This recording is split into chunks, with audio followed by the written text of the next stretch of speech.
Hey guys, originally today I was going to review the last of the Hypergo vehicles that I got, but I broke it. And I wasn't able to shoot anything with it. So we're going to kind of have to pivot. And today I'm just going to show you something else that I've been working on entirely. That way we can still make a video. I'm showing it a little early, but yeah, why not? Anyway, to make a long story short, the FCX24 is kind of back in my interest a little bit. Maybe, and you'll see why. Okay, so here is what my FCX24 is looking like today. Something was like disenchanting me with the FCX24 that I had, and I think just I needed to make a change. So I put a model body on it. I've actually had this model body for a long time, and I never really knew what to do with it. I wanted to stick it on an RC car, but I didn't have an SCX24, which was going to be what would fit this the closest.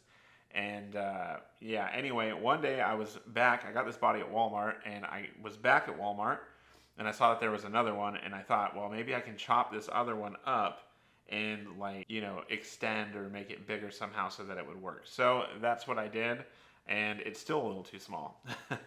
So anyway, here's what it looks like. Here's this back wheel well. This is where the issue really is. Like in the front, you know, we line up okay up there. In the back, we're still just a little long, and that's something that I'm either just going to have to deal with, or I'm going to have to buy an SCX24 or something like that to put this body on, or maybe one of those new FMS 124 scales, since they appear to be a little bit smaller wheelbase than this one. Here you can see one of the areas where I had to kind of extend the body when I was gluing this camper on. I broke it, sadly.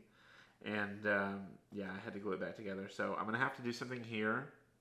Like I said, by the way, guys, this is still a work in progress, but I'm going to have to do something here. I'm not sure what I'll do. I'll probably put some filler over it and make it look like a little Bondo area that you might see on some vehicles. But other than that, I'm okay on this side. The back here, I don't know what inspired me to go with the green that I did on this door, but I did. I may paint that over with a little bit more of a forest green.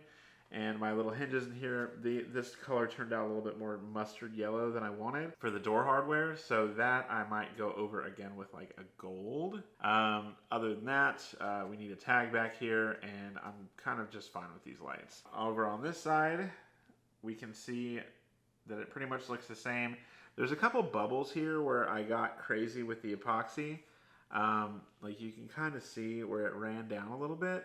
I may paint those kind of like a rust color or something like that to give it sort of like a rust bubble look. And the hood here is currently popped up a little bit, but that is just because I need to glue it. I had it just kind of tacked into place because I was working with the body mounting.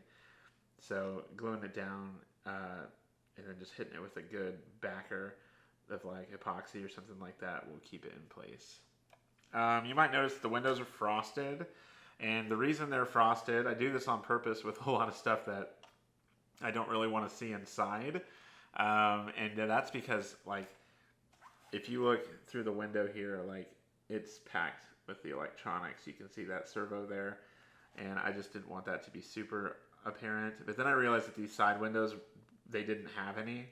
So, yeah, instead, now I think I'm going to make this look like a dirty window, and I'm going to go ahead and put, like, some windshield wiper marks there. And I think that'll be helpful. But yeah, overall, I mean, there it is. I do want to do some more detail painting on the camper. I'm not loving the way like these green like window frames are looking, and they look sloppy. So I kind of want to tighten those up a bit, tighten up the details here. You can see like there's a little bit of like a silver here, and then this is like missing some. And this is mostly, a lot of this is just for me handling it quickly and messing it up before I got the clear coat on. But yeah, there it is. Anyway, guys, that's my FCX24 in its current form, and I think it looks kind of cool. I'm not that bummed out about the wheelbase. The width too, the body does look a little bit narrow on there, but that's kind of okay. I'm all right with that. The thing is, this guy's got portals, and those are gonna stick, like the wheels can't really come in very much because they would hit the portals, like the portal covers there. So it's going to just have to be what it is. And another thing too, I would like to lower it because it looks much better lower. And in order to do that, I'm going to have to find some kind of like shock mounting solution for it, because I'm not really going to be able to do I mean, I guess I could, but I'd have to completely like rework the body mounting if I decided to go with an aftermarket chassis for this guy's. And the options for an aftermarket chassis for this guy is kind of limited anyway, so I'm going to try to make what stock work and just kind of like make things happen as best I can. Anyway, we'll go ahead and get the body off. I'll show you how it clips on and off, and we'll just take a look at the few modifications that I had to make to the original chassis configuration.